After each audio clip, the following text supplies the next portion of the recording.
Let's also talk about one of the recent listings, RK Swamy. That company has reported its third quarter earnings yesterday. The net profit saw an 18% surge year on year, but the revenue declined and margins also contracted sequentially.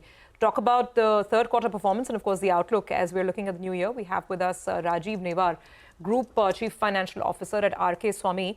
Mr. Newar, thanks for joining in. Can you just sort of first talk about why the pressure on margins as well and sort of subpar performance in the third quarter? And what are the ad trends that you are noticing in Q4 stepping into the new fiscal? Good morning. It's all about a perspective. The way from where we looking at these numbers, we are looking at a very different set of numbers here. And let me explain to you how. Because in this industry, the investors are normally used to looking at the numbers at a revenue level. But in our industry, we typically look at these numbers at a gross margin level, which is revenue from operation less gross margin, less operating expenses. And those numbers have grown by 15% for a 9-month period. That's point number one. Point number two, if you look at the PAT, that's grown by almost 27%. Now, 27% is not a bad number for a growth. Now, this 27% also comes in after a couple of costs and adjustments in the period. Number one, if you look at the other income has gone down because we had some interest in the previous year. So if we adjust that, the PAT, which is currently gone up by 27%, actually should have gone up by 40% on a like-to-like basis, on a same-store basis. So I do believe that a 40% growth is a healthy growth. A 15% growth on the top line is also a fairly reasonable growth. So I think it's a way in which we kind of interpret these numbers. I mean, your point on PAT, that 27% growth, that's a 9-month number. Absolutely fine. I mean, no denying that. We just were trying to understand the weakness in the third quarter, whether that's because of seasonality or any other factors, and whether at least on a quarterly run rate basis, I mean, will it be as volatile in Q4 as well, or has Q4 been better than the performance put up in Q3? So, in this business, it's not exactly a quarter-on-quarter business, because the fact is that you don't have to see, we recognize revenues once we raise the invoices. Now, if you don't raise the invoice on the end of the quarter, then typically you don't recognize the revenue. So in our business, we typically look at least a couple of quarters to evaluate the performance. For example, when you look at the first half, there are certain businesses that could have spilled over in the third quarter, went into the second quarter. So therefore, the cumulative number is a more appropriate outlook or a view to take rather than a quarter-on-quarter business, especially in our kind of industry. Okay, but on a 9-month basis, your revenues have only gone up by 2%. We're looking at, the revenues, it's at 213 crore, which compares with about 210 crore. So it's still a tepid performance on the top line. And Q4 is your strongest quarter, Rajeev. What can we expect in terms of Q4, gross margins and the top line? So before we go further, let me reiterate one fact, because I think it's important for all of us to appreciate this. Because see, this is a new, in this industry, we are the first integrated marketing services player to have got listed. And therefore, there is some bit of education that needs to be done for all our investors as well.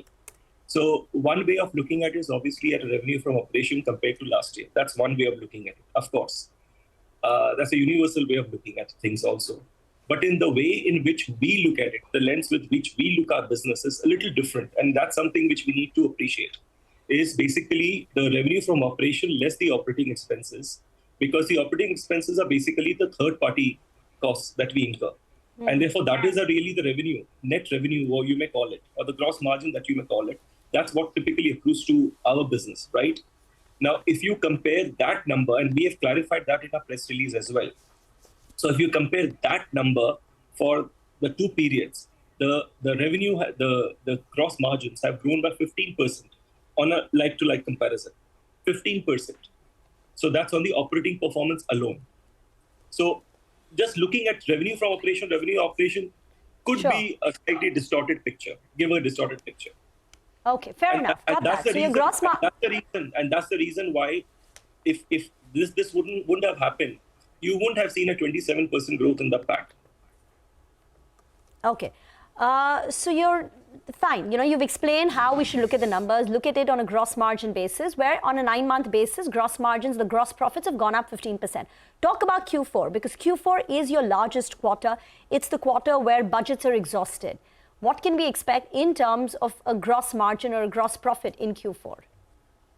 Since we have our group CEO and Shekar, maybe I would request him to take this up. Yeah, so we are in a good spot broadly. We are having a good, actually not only Q4, it's actually March that peaks. And I think we will peak in March as we have done in the previous periods as well. So instead of giving you a number, the reason I'm hesitant to give a number at one level is because even as we speak, there are projects which are being closed and revenues being recognized. So it would be foolish for me to just give a number without making a proper assessment of it.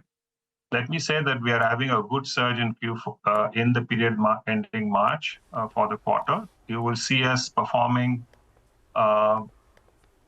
very comparably or not better than Q4 of last year. So I think we are in for a good year this year. It will be consistent. The PAT levels is what we focus on. The gross margin is what we're focusing on. I think you will be able to see that when the results come out. Good morning, gentlemen. Good to have you all on the show. But I need to push you all for a number. The last time around when we were chatting, I think I was asking you all whether or not 350 crores was possible for this year. Now, let's get an answer to that. Either it's possible or it's not possible. Let's not, because the shareholders, they're expecting this year to end closer to that mark. Please go ahead. Either of you all could take it. Yeah. I remember that question very clearly. Yeah. The number we keep talking about is first half being around between 40 and 45%, and the second half being 55 to 60%. Correct. We will be in that range. When we say these numbers, you're 40, we are giving you a range. So we will be very much in that range. So we are on track for that. Now, whether it is 40 or 41 or 42 or whether it is, it will be in that range. So we are not hesitating to commit to that, nor are we backing off from what we have said in the past. So back of the envelope calculation suggests then you should be at 340, 350 crores. That should be a given. That's your back of the envelope. So which is fine. No, I'm going according to the 40-60, sir. Or you can take 41, 59, 42, 58. It will still be in that vicinity of 340 to 350 crores. That's what I'm saying. So it is, that whether it is 40 or 42 is the kind of margin you're talking about. So those back of the envelope numbers are with you anyway. So correct. Got it. Okay. All right. Let's focus on a couple of more aspects. What about the average revenue per client? If you could give us a sense, how do you see that shaping up? Point number one. And point number two is, on the concentration risk, maybe a risk, maybe it's part of business. But I think the top 10 clients account for around 50% of your total mix. Is that a risk or that's normal course of business for you all? In fact, it's not a risk for us. We don't see it as a risk. In fact, we see it as a strength because you need to be focused on large clients. And actually, the business model that we are driving for is not a long tail of clients. It is for us to get to a level where we have, let's say, I'll pick a number. I'll say let's have 40 to 50 large engagements, and that's a very robust business. So we don't see it as a concentration risk. The concentration risk should be seen at an individual client level. No individual client is contributing. They're contributing like mid-single digits, 6-7% is my largest client. So what's the risk? There is no risk in terms of concentration. Fair enough, sir. I think we were just trying to drive home the point and understand this drop in average revenue per client, but we're out of time. So I think we'll have to leave that for another day. But thank you for joining in and giving us some perspective on the third quarter numbers. That is Rajeev Swamy at the end of Q3.